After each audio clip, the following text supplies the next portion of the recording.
This is it, the Sonos Arc soundbar. It replaces both the play bar and the play bass, and it costs $800 or $100 more than the play bar. Excuse this echo chamber of a room I'm in, but I'm gonna unbox this puppy, set it up, and then let you know how it sounds. Let's go do this.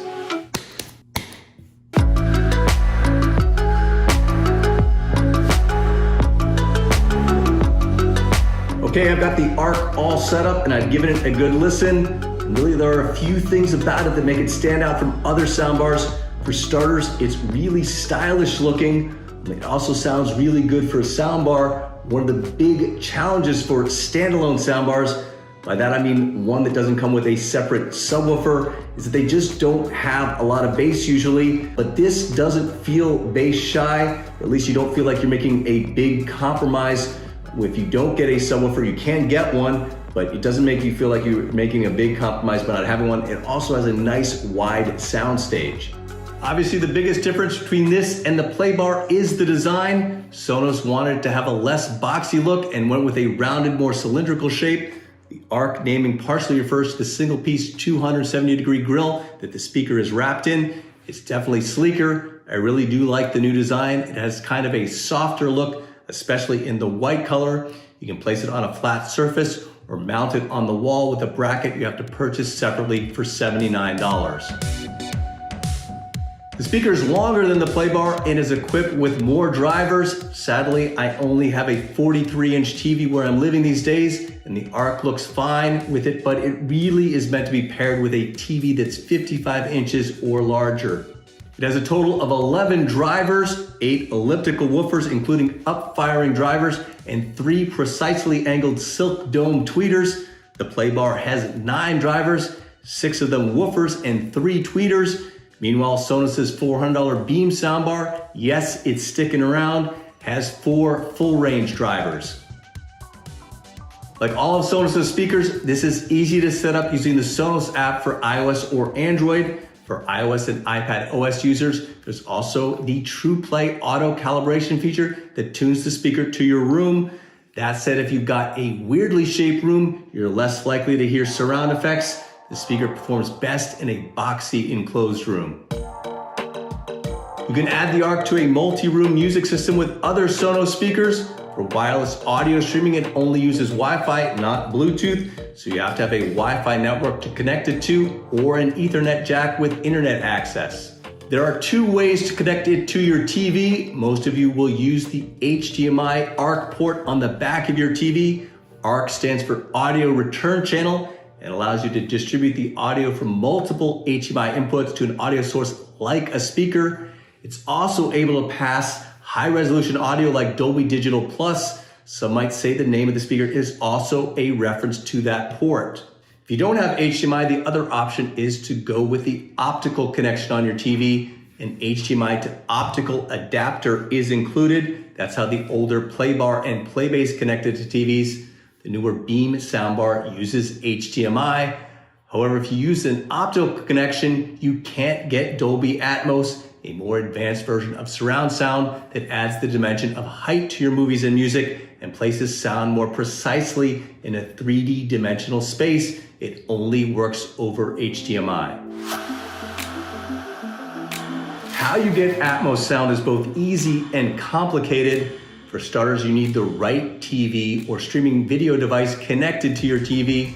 My $225 TCL 4K TV has Roku built into it, and it seemed to pass Atmos sound to the Arc directly from the TV. However, I mainly use the Xbox One X as my streaming device, and devices like Apple TV 4K, the NVIDIA Shield, and certain Roku and Amazon Fire TV devices also pass Atmos audio from various streaming services by outputting Dolby Digital Plus via a standard Arc HDMI port. Where things get more complicated is when you want to watch 4K Blu-rays that output Atmos via higher resolution Dolby True HD. The only way to do that is connecting the soundbar to a TV with the newer eARC HDMI port, and only a handful of the newest TVs currently have it. The more should get it in the future. I'm not sure you'll be able to tell the difference between Atmos using Dolby Digital or Dolby True HD with a speaker this size, but it's just something you need to be aware of. The other big feature upgrade is voice control. As with the Beam, you can choose between Amazon Alexa or Google Assistant, and there's an array of 4 far-field microphones that do a good job of hearing your voice when you shout or from across the room, even when your music is playing pretty loud. Like with other Sonos soundbars, you can wirelessly add a set of rear speakers to create an even more immersive surround sound system. For instance, with my Beam, I have a couple of old Play 3 speakers as rears, and a lot of people like to use Sonos Ones as rears because they're Sonos's least expensive speakers. You can also get IKEA's Sonos compatible speakers for $99 each. As I said, the issue with standalone soundbars is they tend to be short on bass. The Playbar has some bass, but it's not exactly room rattling. While the Beam sounds remarkably good for its size, it's even more bass shy.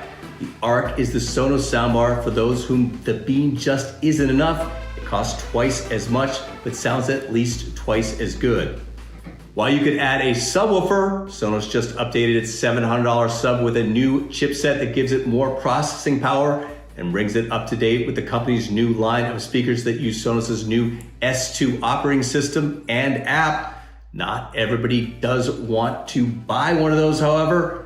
The Arc clearly produces more bass than the Playbar. It also has a wider sound stage, offers better clarity, and has more volume.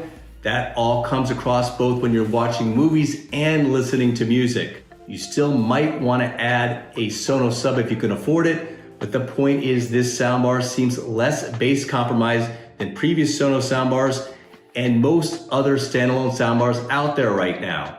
CNET's home audio editor Ty Pendlebury gave high marks to the $500 Vizio SV365 12-F6 Atmos soundbar, but that model, yeah, I know, great name that's really easy to remember. That model comes with a subwoofer and rear speakers. It sounds excellent for the money, particularly for home theater, but it just can't match the design of the Arc. Ty also told me that he prefers the Arc to the recently released Sony HT-G700 soundbar, which comes with a subwoofer but no rears for $600. I'm a fan of the Sennheiser Ambio soundbar, but it's quite a bit bigger than the Arc and costs $2,500.